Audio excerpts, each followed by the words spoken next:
Did you all know that this year's NFL MVP race is kinda sorta about race?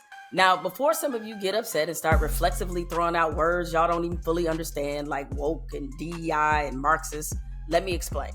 The MVP race is down to Buffalo Bills quarterback Josh Allen and Lamar Jackson of the Baltimore Ravens. Now, both of these quarterbacks have had fine seasons, and both are worthy of the MVP. As of this recording, Allen has accounted for 40 touchdowns this season, committed fewer than 8 turnovers, and after the Bills beat the Patriots in Week 16, Allen tied Russell Wilson for most wins by a quarterback in the first 7 seasons of his career with 75.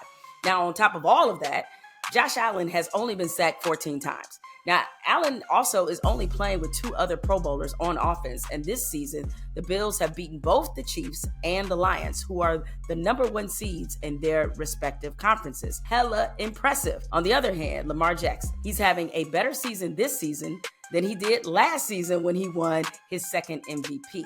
Now, if you stack his numbers up against Josh Allen's, he's beating Josh Allen in virtually every significant category.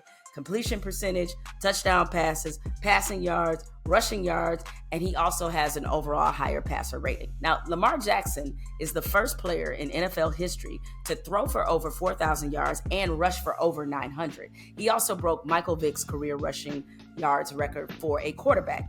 Again, hella impressive. Now, these are the stats which obviously have nothing to do with race. But as we've seen throughout Lamar Jackson's NFL career, when it comes to him in particular, race is always lurking somewhere in the background. And sometimes it's right in front of our faces. One of the most common arguments being used to support Allen receiving the MVP over Lamar Jackson is that Lamar Jackson already has won the award twice, and therefore it's just time to give it to someone else. Now, that's a weird argument to make, but one we've seen used before in sports. Cut to Michael Jordan's prime MVP years. Michael Jordan easily could have won the MVP more than 5 times, but there was this sense that voters were getting tired of giving it to him.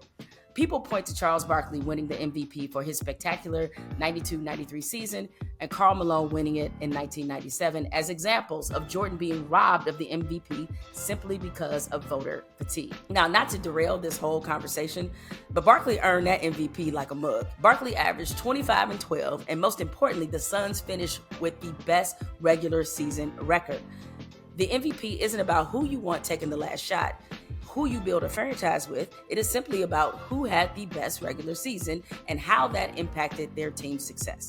Now, when it comes to Karl Malone, back in 1997, that's a different story. Well, first of all, y'all know I don't fuck with Karl Malone as a staff, record label, or a crew for reasons you can Google.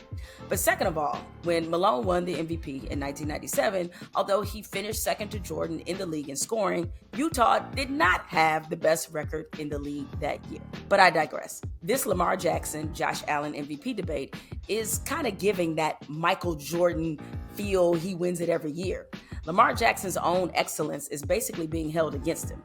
So much of any MVP race is about narrative, and the narrative surrounding Lamar Jackson is still baked in how people perceived him before he was even drafted. This quarterback out in Louisville, Lamar Jackson, is here in Indianapolis, and he will throw tomorrow when the quarterbacks work out. But we now know a number of teams have also requested that Jackson work out with the wide receivers as well. They want to see both workouts. Jackson is yet to say, at least publicly, whether he's amenable to that. Now, I'm going to go ahead here and say the quiet part out loud. The reason Lamar Jackson, despite his success, is still polarizing to some people is because Lamar Jackson refuses to code switch. He refuses to code switch in how he presents himself. He refuses to code switch in how he plays. He refuses to code switch in terms of how he conducts his business because his mother is his agent. Lamar Jackson don't bother nobody. But you would be surprised by how many people are bothered by that. I want my quarterbacks to be quarterbacky. Now, people have been using racially coded language to describe Jackson his entire NFL career. The San Francisco 49ers have suspended a radio analyst because of something he said about Ravens quarterback Lamar Jackson. Here's what that analyst Tim Ryan said on a radio show Monday morning after the Ravens beat the 49ers on Sunday. When his dark skin color, with a dark football, with a dark uniform, you could not see that thing. I mean, you literally could not see when he was in and out of the mesh point. So if race has been a factor in how people have frankly always discussed Lamar Jackson, why would race suddenly be eliminated entirely from the equation when it comes to this MVP race. Now, let me be clear. I'm not saying if Josh Allen wins the award, it's because he's white and people are racist.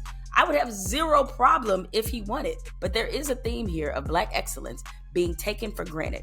And it's not just limited to sports. And sometimes that excellence is used to deny Black folks their due. A couple years ago, Variety polled 5 Grammy voters about who they voted for and who they didn't vote for. The voters were allowed to share their true feelings anonymously. One voter admitted that she didn't vote for Beyonce in any of the top categories because she has, quote, already won a lot of Grammys.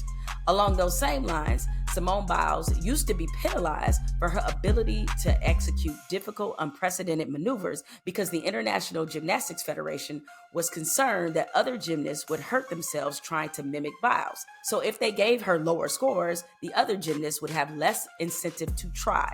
When you're Black, sometimes there is such thing as being too good for your own good. I'm Jemele Hill, and I approve this message.